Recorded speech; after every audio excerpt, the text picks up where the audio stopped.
So this is going to be a non-spoiler review, but the basic premise is Molly, she starts running these high-stakes poker games as a hostess with all these powerful people, and eventually she gets arrested by the FBI. And before you say, I just spoiled the movie, you find all that out within 5 minutes because it has a non-linear format, so it jumps around in time, and you find out basically everything that's going to happen right at the start of the movie. Now, the person who directed, Aaron Sorkin, he's the person who, among other things, wrote The Social Network. It's a story about Mark Zuckerberg and the start of Facebook.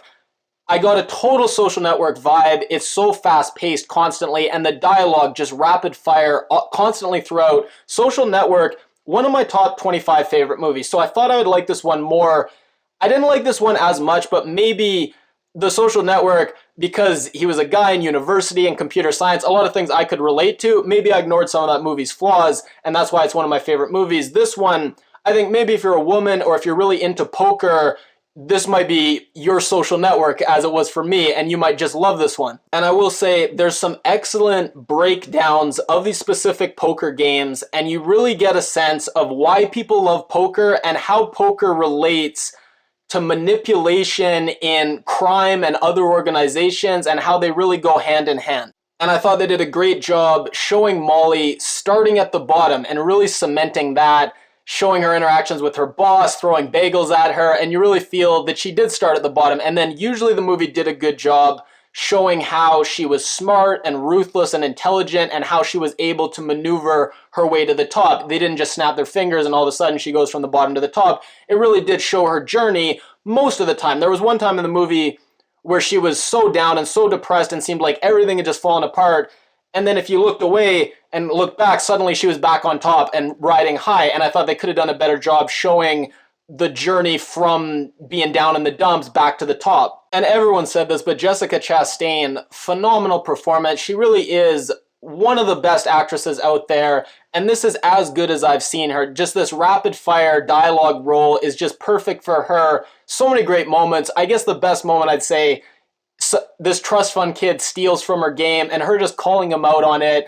And the kid is actually the boyfriend from season 1 of Stranger Things. Some people might recognize him. And that scene was the best, but every scene throughout the movie with her was just terrific. And the movie is really lucky that they landed her because she makes all these monologues, and that's one of the biggest flaws in the movie, just too much monologues. Near constantly she's narrating and monologuing, and if it was anybody but her, it could be just insufferable, but she does such a good job selling these lines and selling these monologues. It makes it bearable, but nonetheless, that is a flaw in the film.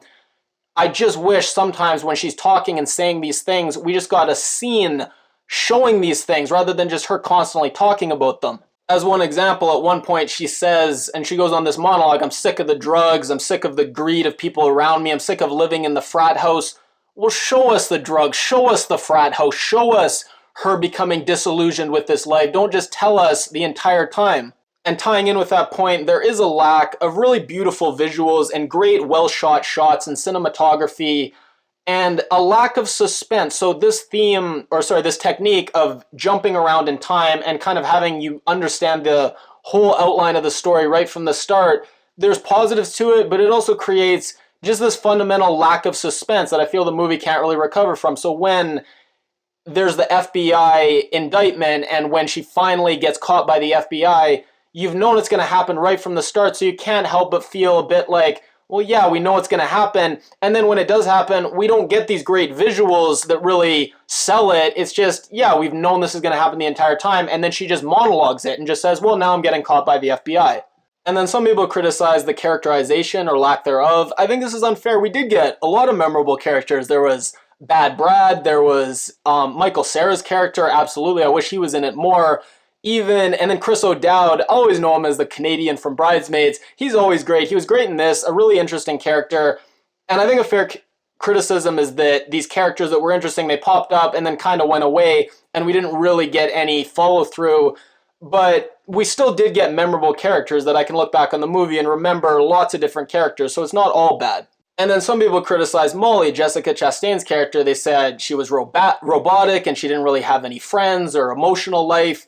But I think that's the whole point. The point is that for her, especially as a woman who's not going to get a lot of respect from these rich, powerful douchebag men, for her to be able to manipulate and maneuver for so long and rise to the top, you got to be a certain kind of ruthlessness, some would even say robotic. Not everyone, especially people at these high levels in criminal organizations, is going to have a normal romantic life, a normal friend life. The fact that she didn't have these, I think, was intentional. And also understand that this is based on a true story, so the director can't do anything he wants. I loved Jessica Chastain's character so much, and I loved Michael Cera's character. I loved Idris Elba's character. I thought they were all brilliant, giving great performances, so I wish the whole story could have just been this kind of power struggle between them, and it could have been maybe one of my favorite movies of all time. But that wasn't the real story of her life. Michael Cera's character wasn't a part of her life for the entire time. So again, I think some criticisms are unfair when someone's dealing with a true story. They are handcuffed in a certain sense. They can't really have as much freedom to do all these different things. And now I'm going to talk about maybe some mild spoilers, because I'm going to talk about towards the end of the movie, but not too bad spoilers. So I thought that her whole kind of redemption with her dad, talking to her dad at the end, a lot of people criticize that part. I thought it was so powerful, and one of my favorite parts of the movie, especially when they interspersed it back with her talking as a child and saying these things that really went to the core of her psychology, like, I don't have any heroes, I don't believe in heroes. Basically, at a young age, from seeing the infidelity of her father, she basically learned that deep down people are so flawed, and really anyone, if you believe in them as this pure, larger-than-life figure, you're going to find out something that's going to let you down eventually. So she developed this just fundamental mistrust of people and their best intentions, and really created this looking out for herself and being selfish and really not letting any people in.